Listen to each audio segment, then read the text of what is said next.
নজর ভালো না। যদি নজর ভালো হইতো তাহলে তো আমার ড্রেসিং সেন্সের দিকে তার নজর পড়ে না। আপনার তো মিয়া নজর ভালো। তুমি বঙ্গবন্ধুকে সম্মানিত করবাই, তুমি জননেত্রী শেখ হাসিনার হাতকে শক্তিশালী করবাই। আসসালামু আলাইকুম দর্শক, আপনারা প্রথমেই স্ক্রিনে দুইটা ভিডিও দেখেছেন, যেখানে একটি মেয়ে একটি রিকশার ড্রাইভারকে বলছে আপনার নজর ভালো না, এবং ব্যারিস্টার সুমন বলছে যে আপনি এইভাবে করে মাননীয় প্রধানমন্ত্রীকে আপনাকে পুরস্কার দেবে। এর অর্থ আপনার স্ক্রিনে একটা মেয়েকে দেখতে পাচ্ছেন, তার ড্রেস আপ, অর্থাৎ সে টি শার্ট পরে রিকশায় এসেছে ওড়না ছাড়া, আর আপনার সামনের অংশটা বসে দেখতে পাচ্ছেন। এখানে একটা পুরুষ মানুষের সাধারণত চোখ যেতেই পারে এবং রিকশায় উঠেছে, আর সে সূত্র ধরে একজন রিকশাওয়ালা যদি তাকে বলে যে আপা আপনি এই ধরনের পোশাক পরছেন, এইটা যদি অন্যায় হয়ে থাকে তাহলে আমাদের বাংলাদেশের ন্যায় কোনটা? চলুন আপনারা এই মেয়েটির কিছু কথা শুনেন, তারপরে আমি আপনাদের বিস্তারিত কিছু। নজর ভালো না। যদি নজর ভালো হইতো তাহলে তো আমার ড্রেসিং সেন্সের দিকে তার নজর পড়ে না। আপনার তো মিয়া নজর ভালো না।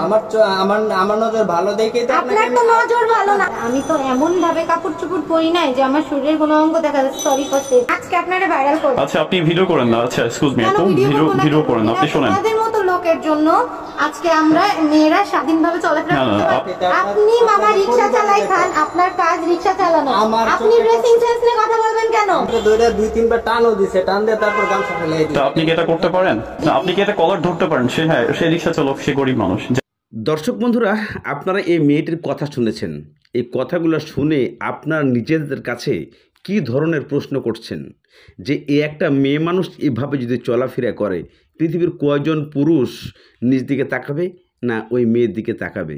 আর যদি উনি এই ধরনের ড্রেস আপ পরে আসতে পারে আর পুরুষ মানুষ তাকালে সেটা নজর ভালো না, উনি এমনভাবে জিনিসগুলো বলছে।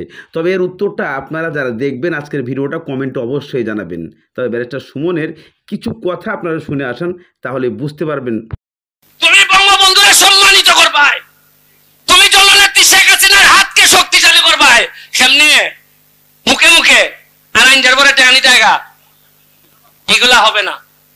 আমি মাননীয় প্রধানমন্ত্রীর সামনে দেখো না, আমি এতগুলা কথা বলছি, আমি এখানে সবার সামনে বলতে পারি না।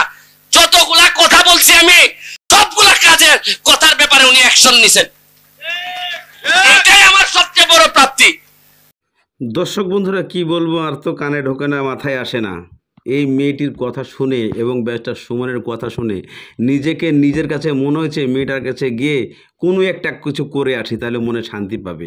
আর রিকশাওয়ালা ভাই নিজেকে হয়তো ভয় পাচ্ছে, ভয় পাওয়ার কিচ্ছু নেই, এভাবে প্রতিবাদ করতে থাকেন।